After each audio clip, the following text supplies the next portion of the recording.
ക്ഷമ, ഈ സുരേഷ് ഗോപിയെ കഴിഞ്ഞ ദിവസം മാധ്യമങ്ങൾ വളഞ്ഞിട്ട് ആക്രമിക്കുന്നത് കണ്ടായിരുന്നു. ഈ സുരേഷ് ഗോപിയെക്കുറിച്ച് മാധ്യമങ്ങൾ പറയുന്നതെന്ന് പറഞ്ഞാൽ സുരേഷ് ഗോപി മാധ്യമങ്ങളെ പിടിച്ച് തള്ളി എന്നാണ് പറയുന്നത്. മാധ്യമങ്ങളെ പിടിച്ച്, പക്ഷേ യഥാർത്ഥത്തിൽ ആ വിഷ്വൽ കണ്ടാൽ നമുക്ക് മനസ്സിലാവും മാധ്യമം പിടിച്ച് തള്ളിയൊന്നുമല്ല.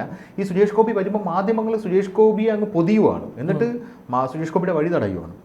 വഴി തടഞ്ഞാണ് മാധ്യമങ്ങൾ ഇങ്ങനെ നിൽക്കുന്നത്. സുരേഷ് ഗോപിക്ക് ഡോറ് തുറക്കാൻ പോലും വയ്യാത്ത രീതിയിൽ നിൽക്കുകയാണ്. അപ്പോൾ സുരേഷ് ഗോപി അങ്ങോട്ട് മാറി നിൽക്കാൻ പറഞ്ഞാൽ തള്ളിയിട്ട് പറഞ്ഞു, എൻ്റെ വഴി തടയരുത്, ഇതെൻ്റെ സ്വാതന്ത്ര്യമാണെന്ന് പറഞ്ഞു. ഇതാണ് ഇവർ പൊലിപ്പിക്കുന്നത്, ഒന്നാമത്തെ കാര്യം. രണ്ടാമത്തെ കാര്യം, സുരേഷ് ഗോപിയെ മാധ്യമങ്ങൾ ആട്ടിവിട്ടു. നമ്മൾ ഇന്നലെ കണ്ടതാണ്, ആ കാര്യങ്ങൾ നമ്മൾ കണ്ടതാണ്. അപ്പോൾ ഈ മാധ്യമങ്ങൾ എന്ന് പറയുന്ന ഇവരുണ്ടല്ലോ, ഈ ഒരു വാർത്ത കണ്ടെത്തുക എന്നതിലുപരി ഒരു സദാചാര ഗുണ്ടായുസത്തിലേക്ക് പോവുകയാണ് ഈ മാധ്യമങ്ങൾ. ഒരു വൃത്തികെട്ട ഒരു മാധ്യമ സംസ്കാരത്തിലേക്ക് ഇത് പോവുകയാണ് മൊത്തത്തിൽ. വാർത്ത കണ്ടെത്തുന്നതിന് പകരം ഇവർ തന്നെ ഇരകളായി, ഞങ്ങൾ ഇരകളാണെന്ന് പറഞ്ഞ് വാർത്ത കൊടുക്കുന്ന ഒരു ഘട്ടത്തിലേക്ക് കാര്യങ്ങൾ എത്തിയിരിക്കുകയാണ്.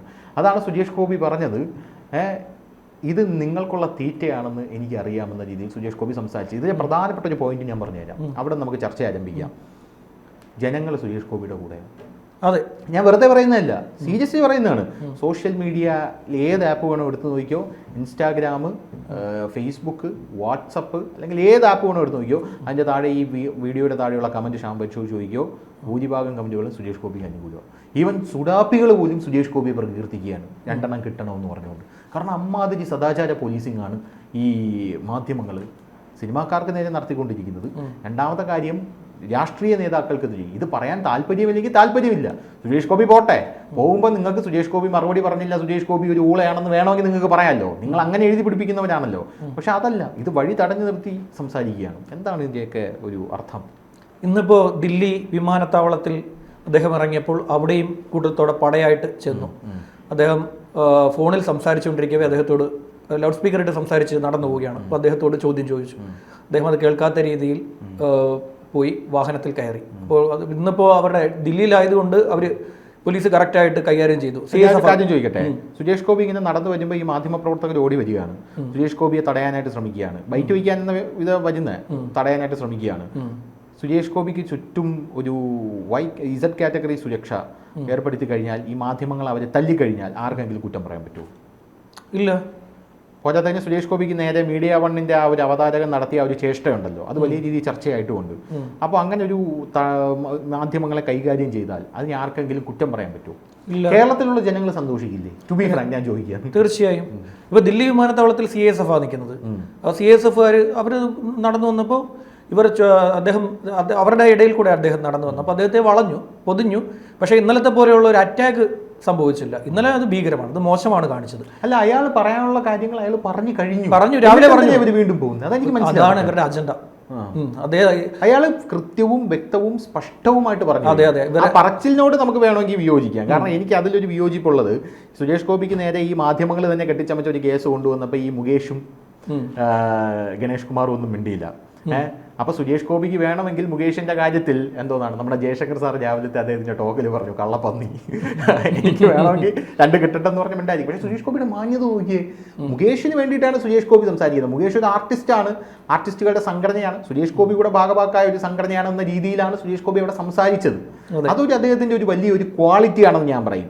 ഞാനാണെങ്കിൽ സുരേഷ് ഗോപി സ്ഥാനത്ത് ഞാനാണെങ്കിൽ മുകേഷിന് 2 കിട്ടട്ടെ എന്ന് പറഞ്ഞ് ഞാൻ മാറിയുന്നതിന്. കാരണം മുകേഷും ഗണേഷും സുരേഷ് ഗോപി അപമാനിക്കപ്പെട്ടപ്പോൾ വായും പൂട്ടി, അത് സൗകര്യപൂർവ്വം വായും പൂട്ടി നിന്ന ആൾക്കാർ. മാത്രമല്ല, ഗണേഷ് പിന്നീട് മറ്റേ ഡയലോഗുകളൊക്കെ വിട്ടില്ലേ ഈ മുകേഷിന്റെ, ഈ സുരേഷ് ഗോപിയുടെ അദ്ദേഹത്തിന്റെ ഒരു വലിയ പ്രശ്നം, അദ്ദേഹം എനിക്കൊന്ന് ഇൻഫന്റ് ജീസസിലാണെന്ന് അവർ പഠിച്ചത്. അപ്പോൾ ഇവർ രണ്ടുപേരും അന്നേ സുഹൃത്തുക്കളാണ് കുട്ടിക്കാലത്തെ.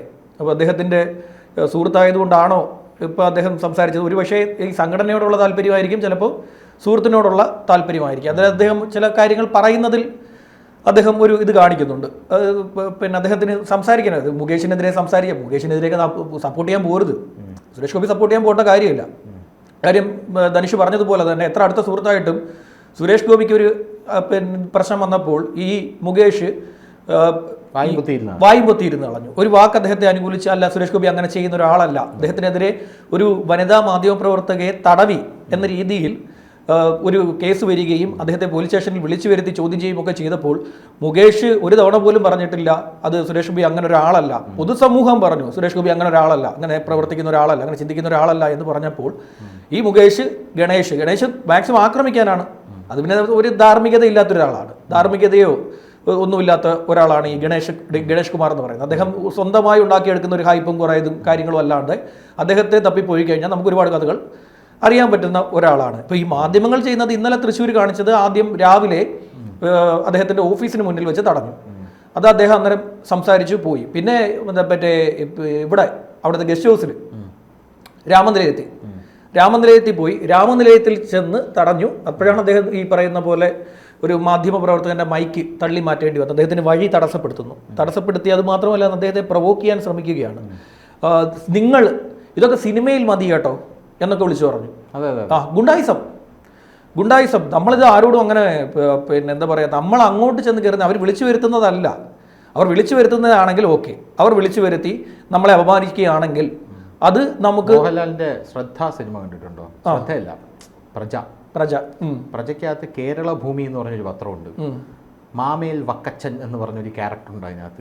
മോഹൻലാൽ ആ മാമേൽ വക്കച്ചനും കേരള ഭൂമിക്കകത്ത് എങ്ങനെയാണ് ഇവര് ഈ വലിയ വലിയ ഫേമസ് ആയിട്ടുള്ള ആൾക്കാരെ ടാർണിഷ് ചെയ്യുന്നത്, ഇമേജ് ടാർണിഷ് ചെയ്യുന്നതെന്ന് കാണിച്ചിട്ടുണ്ട്. മോഹൻലാൽ അതിനകത്ത് കയറി ചെന്നിട്ട് ഒരു ഡയലോഗ് അടിക്കുന്നുണ്ട്. രഞ്ജി പണിക്കറാണെന്ന് തോന്നുന്നു എനിക്ക് ആ സിനിമ. രഞ്ജി പണിക്കറായിരിക്കും എഴുതിയത്. അതെ, അത് കറക്റ്റ് ആയിട്ട് കാണിക്കുന്നുണ്ട്. അപ്പോൾ സിനിമയ്ക്കകത്ത് മതി ഇതെന്ന് പറയുമ്പോൾ തിരിച്ച് മാധ്യമപ്രവർത്തകർക്കും ഇത് ബാധകമാണ്. കഴിഞ്ഞ ദിവസം സിന്ധു സൂര്യകുമാർ ഒരു പോസ്റ്റ് ഇട്ടേക്കുന്നുണ്ട്. ആ പോസ്റ്റ് പറയുന്നത് അമ്മ സംഘടനയിൽ എല്ലാവരും രാജിവെച്ചു എന്ന്. എല്ലാവരും ഈ കൂട്ടരാജ്യം ഉണ്ടായിരിക്കുന്നത് ഇന്ന കാരണം കൊണ്ടാണ്. അപ്പോൾ എനിക്ക് തോന്നുന്നത് ആരോപണം നേരിട്ടപ്പോഴേ അവരൊക്കെ രാജിവെച്ചു. ആ സംഘടനയെ തന്നെ പിരിച്ചുവിടേണ്ട ഒരു സാഹചര്യം ഉണ്ടായി. സംഘടനയെ തലപ്പത്തുള്ളവർ രാജിവെച്ചു.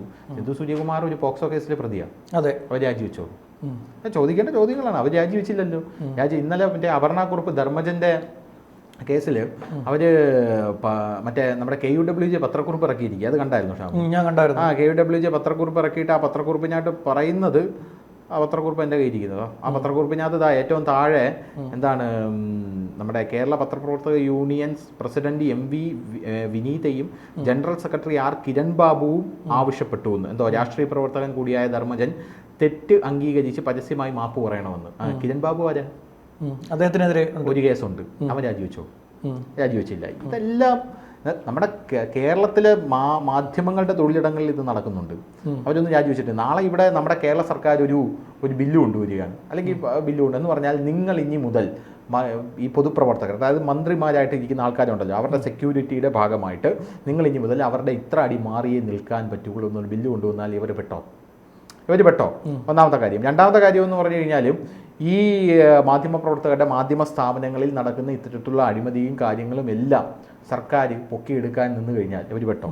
മൂന്നാമത്തെ കാര്യം എന്ന് പറഞ്ഞാൽ നാളെ മോഹൻലാൽ അടക്കമുള്ള ആൾക്കാർ പറയുകയാണ് ഈ മാധ്യമ സ്ഥാപനങ്ങൾക്ക് പരസ്യം കൊടുക്കുന്ന ഇത്തരത്തിലുള്ള ഈ സ്ഥാപനങ്ങളെല്ലാം ഞാൻ ബഹിഷ്കരിക്കും, അല്ലെങ്കിൽ അത്തരത്തിൽ മോഹൻലാൽ ബ്രാൻഡ് അംബാസഡറായ ഒരുപാട് സ്ഥാപനങ്ങളുണ്ട്, അതെല്ലാം ഇനി ആ മാധ്യമ പ്രവർത്തകർക്ക് പരസ്യം കൊടുത്തു കഴിഞ്ഞാൽ ഞാൻ ഈ അംബാസഡർ സ്ഥാനം അങ്ങ് ഒഴിയും എന്ന് ഈ സകല ആൾക്കാരും ചേർന്ന് ഒരു തീരുമാനം എടുത്തു കഴിഞ്ഞാൽ എന്തായിരിക്കും മാധ്യമപ്രവർത്തകർ? ഇവർ തിരിച്ചടിച്ചു കഴിഞ്ഞാൽ സുരേഷ് ഗോപി അല്ല, ഈ സിനിമാ ലോകം തിരിച്ചടിച്ചു കഴിഞ്ഞാൽ മാധ്യമപ്പട ഇല്ല എന്നുള്ളത് അവർ മനസ്സിലാക്കണം. അല്ല, ഇവർക്ക് എന്താണ് ഇത്ര ജിജ്ഞാസ ഈ കിടപ്പറ രംഗങ്ങൾ ചികഞ്ഞെടുക്കാനും? പരാതി ഇല്ലെങ്കിൽ പരാതി ഇല്ലാത്ത അവരെ അപമാനിക്കുകയാണ്, സൈബർ ബുള്ളി ചെയ്യുകയാണ്.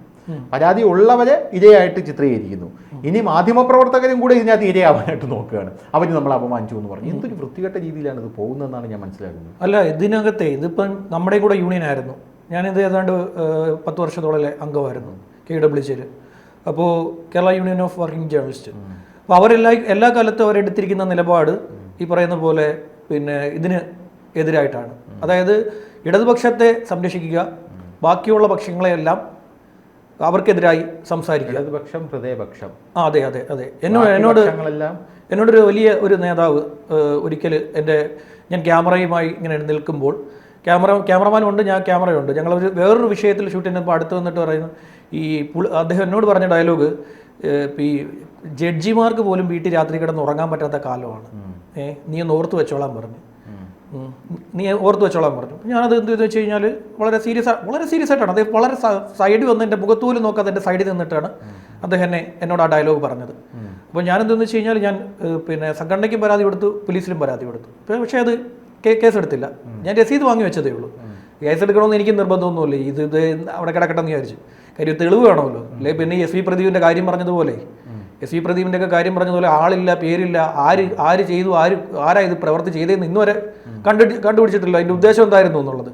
മനഃപൂർവ്വം ആ ദൃശ്യം കണ്ടു കഴിഞ്ഞാൽ മനഃപൂർവ്വം ഒന്നും തട്ടുന്നില്ല. നമ്മളെ ഈ റോഡിനകത്ത് ഇരുചക്ര നമുക്ക് ഇവരെ പോലെ കാറും അതൊന്നും ഇല്ലല്ലോ. ഇപ്പം എന്താ പറയുക, ഈ ഇതുള്ള എയർ ബാഗുള്ള വണ്ടിയൊന്നും അല്ലല്ലോ, 2 വീലറല്ലേ, ഇതും കൊണ്ടല്ലേ റോഡിൽ കൂടെ പൊയ്ക്കൊണ്ടിരിക്കുന്നത്. അപ്പോൾ ഞാനതുകൊണ്ട് ഇത് ചെയ്തിട്ട് ഈ സംഘടനയ്ക്ക് ഞാൻ പരാതി കൊടുത്തപ്പം ഒരു ചെറിയൊരു പത്രക്കുറിപ്പല്ല, അതൊരു പ്രതിഷേധം അവർക്കില്ല, ഒരു പ്രതിഷേധവുമില്ല, ഒരു വിഷയവും അവർക്കില്ല. അവർക്ക് അതിനകത്ത് പരാതിയില്ല, കാര്യങ്ങളും ഇല്ല.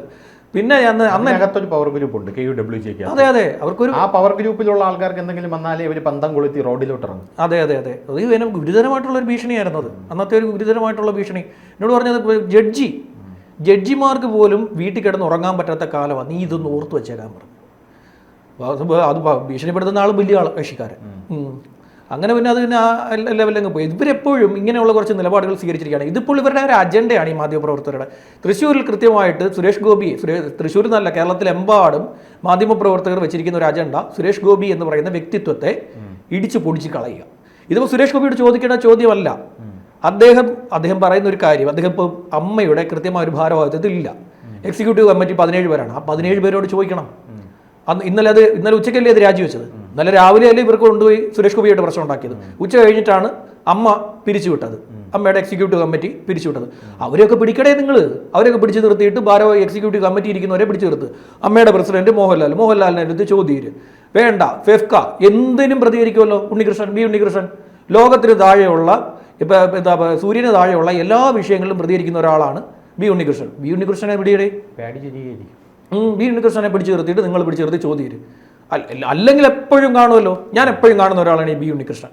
എല്ലാ വിഷയത്തിലും ഉണ്ണികൃഷ്ണൻ. ഇനി ആരെങ്കിലും മരിച്ചാലും, എന്ത് ഭൂകമ്പം ഉണ്ടായാലും, അഭിപ്രായം പറയും. അദ്ദേഹത്തിന് എന്ത് വിഷയത്തിലും അദ്ദേഹത്തിന് അഭിപ്രായമുണ്ട്. അദ്ദേഹത്തിന്റെ അഭിപ്രായം ഒന്നും ഇവിടെ കാണുന്നില്ല. എന്താണ് നിങ്ങൾക്ക് പരാതിയൊന്നുമില്ല? ഇത് നിങ്ങളുടെ സ്ഥിരം കക്ഷിക്കാരനാണല്ലോ, പോയി ചോദിക്കണം. ഇദ്ദേഹത്തിന്റെ പുറകെ നടക്കുന്നത് അദ്ദേഹത്തിന്റെ വ്യക്തിത്വത്തെ ഇടിച്ച് പൊടിച്ച് നശിപ്പിച്ച് ഇല്ലായ്മ ചെയ്യുക എന്ന് പറയുന്നത്. അതായത് സമൂഹത്തിന് നന്മ ചെയ്യുന്ന ഒരു വ്യക്തിയെ സമൂഹത്തിന് മുന്നിൽ കരി തേച്ച് കാണിക്കാനുള്ള കൃത്യമായ അജണ്ടയാണ് ഇവിടെ നടന്നുകൊണ്ടിരിക്കുന്നത്. അത് നമുക്ക് മനസ്സിലാവുന്നുണ്ട്. കാരണം ഒരു തവണ പ്രതികരണം തന്ന ആളെ നമ്മളൊരു 2 പേരും ചാനൽ റിപ്പോർട്ടർമാരായിട്ടിരുന്നില്ലേ, നമ്മൾ പോകുമോ? പിന്നെ ഇത് ചില ചാനലുകൾക്ക് നിർബന്ധപൂർവ്വം വീണ്ടും ചാടി വീഴുകയാണ്. പതിയിരുന്ന് പിന്നെയും ചാടി. അയാൾ വളരെ ക്ലിയർ ആയിട്ട് പറഞ്ഞു കഴിഞ്ഞു. അദ്ദേഹം പറഞ്ഞു എന്താ, ഡൽഹിയിൽ പോയപ്പോൾ ഡൽഹിയിൽ ചെന്നിരിക്കുന്നത്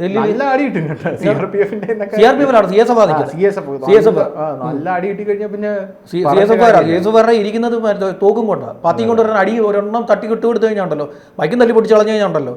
വളരെ മോശപ്പെട്ട പ്രവൃത്തിയാണെന്നേ. ഒരാളെ മാത്രം പിണറായി വിജയനെ എങ്ങനെ ചെന്ന് തടയാൻ പറ്റുമോ? ഇവർ കണ്ടിട്ടുണ്ടോ? കണ്ടിട്ടുണ്ടോ? ഇതുവരെ തടയത്തില്ല. പിണറായി ഇറങ്ങി വരും, നടക്കും, പോകും. വണ്ടി പറയാനൊന്നുമില്ലെങ്കിൽ പറയാൻ ഒറ്റ പോക്ക് പോകും. എന്താ ചോദിക്കാത്ത? നിങ്ങൾ ഇവിടുത്തെ മുഖ്യമന്ത്രിയാകട്ടോ, ഒന്ന് ചോദിക്കുമോ? ഇല്ലല്ലോ. വിനീത വിധേയരായിട്ടാണ് അവിടെ പോയി നിൽക്കുന്നത്. പിണറായി നിന്ന് കഴിഞ്ഞാൽ ഇങ്ങനെ നട്ടല് നിവർത്തി സുരേഷ് ഗോപിക്ക് നേരെ പുറകിൽ നിന്ന് അതായത് നടക്കുമ്പോൾ ആംഗ്യം കാണിക്കുന്നത് പോലെ പിണറായി ആയിരുന്നെങ്കിൽ ഉണ്ടല്ലോ, അടുത്ത സ്പോട്ടിൽ മുഖ്യമന്ത്രിയെ ആക്രമിക്കാൻ ശ്രമിച്ചു എന്ന് പറഞ്ഞ് ആ മാധ്യമപ്രവർത്തകനെതിരെ FIR ഇട്ട് ജാമ്യമില്ലാ വകുപ്പ് പിടിച്ച് അകത്തുവിടും. KUWJ പിണറായിയുടെ കൂടെ നിൽക്കും. പിന്നെ പിണറായിയുടെ കൂടെ നിൽക്കുകയും ചെയ്യും. ഇവിടെ വലിയൊരു പ്രശ്നം നടന്നില്ലേ തൃശ്ശൂർ ഇതേ ജില്ലയിൽ ഒരു പ്രശ്നം നടന്നു. ഒരു മാധ്യമപ്രവർത്തകൻ അകത്തായിരുന്നു കുറേ നാള്. എന്തിനാ? കാട്ടിനുള്ളിൽ കയറി പ്രശ്നം ഉണ്ടാക്കി, സർക്കാർ പിടിച്ചങ്ങ് അകത്തിട്ട്. കാട്ടിനുള്ളിൽ കയറി വാർത്ത എടുക്കാൻ കയറി, അത് റിസർവ് വനത്തിനുള്ളിൽ. അവിടെ വാർത്ത എടുക്കാൻ ശ്രമിച്ചെന്ന് പറഞ്ഞ് പിന്നെ ഇദ്ദേഹം അതിനകത്ത് കയറി. അത് അറിഞ്ഞതേ ഉള്ളൂ, നിമിഷ നേരം സർക്കാർ FIR ഇടിയിച്ചു. FIR ഇട്ട് ഫോറസ്റ്റ് കേസ്, വനംവകുപ്പ് കേസ്. എത്ര ദിവസം ജയിലിൽ കിടന്നെന്നറിയാമോ? റിമാൻഡാക്കി കളഞ്ഞവർ. ആരെങ്കിലും അറിഞ്ഞു? ആരും അറിഞ്ഞില്ലല്ലോ. ആ ചാനലിൽ ഇടയ്ക്കിടയ്ക്ക് വാർത്ത പോകുന്നുണ്ടായിരുന്നു, പക്ഷെ അതിനൊരു പുല്ല് വില കൽപ്പിച്ചു നാട്ടുകാർ. അത് അവരുടെ ലേഖകനല്ല, അവരുടെ സ്റ്റാഫല്ല, സ്ട്രിങ്ങർ.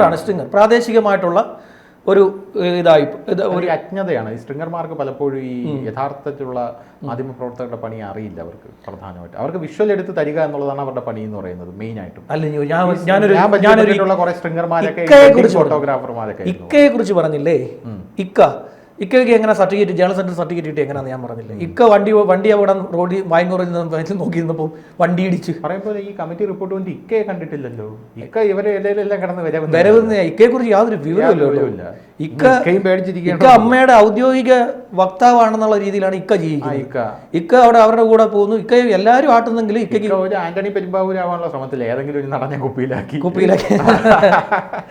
ഇക്ക ഉണ്ടല്ലോ, ഇക്കയ്ക്ക് ജേർണലിസത്തിന്റെ സർട്ടിഫിക്കറ്റ് ഇല്ല. ഇക്ക സർട്ടിഫിക്കറ്റ് ചോദിക്കുന്നവരെയൊക്കെ വരട്ടും. സർട്ടിഫിക്കറ്റ് ചോദിച്ചു കഴിഞ്ഞാൽ ഇക്ക വിളിച്ചിട്ട് അയാളെ സംസാരത്തിലും അറിയാൻ പറ്റുന്നുണ്ട് സർട്ടിഫിക്കറ്റ് ഒന്നുമില്ല, ജേർണലിസ്റ്റ് അല്ല. അപ്പോൾ ഇനി ഇക്കയുടെ ജേർണലിസത്തിന്റെ സർട്ടിഫിക്കറ്റ് ചോദിച്ചിട്ട് കിട്ടിയിട്ടില്ല. ഇക്ക എടുത്ത് ഇനി ഡിഗ്രിയുടെ സർട്ടിഫിക്കറ്റ് ചോദിക്കണം. ഡിഗ്രി ഗ്രാജുവേറ്റ് ആണോ എന്ന് അറിയണമല്ലോ. അത് ചോദിച്ചു കഴിയുമ്പോൾ അതും വരാൻ സാധ്യത കുറവാണ്. അങ്ങ് താഴോട്ട് പോകേണ്ടി വരും. പഴയ പ്രീ ഡിഗ്രി ആണോ എന്ന് സംശയമുണ്ട്. എന്തായാലും സുരേഷ് ഗോപിയുടെ ഈ കാര്യത്തിൽ മാധ്യമങ്ങൾക്ക് അടി കിട്ടുന്ന കാലം വിദൂരമല്ല എന്ന് പറഞ്ഞുകൊണ്ട് നമുക്ക് നിർത്താം. ശരി.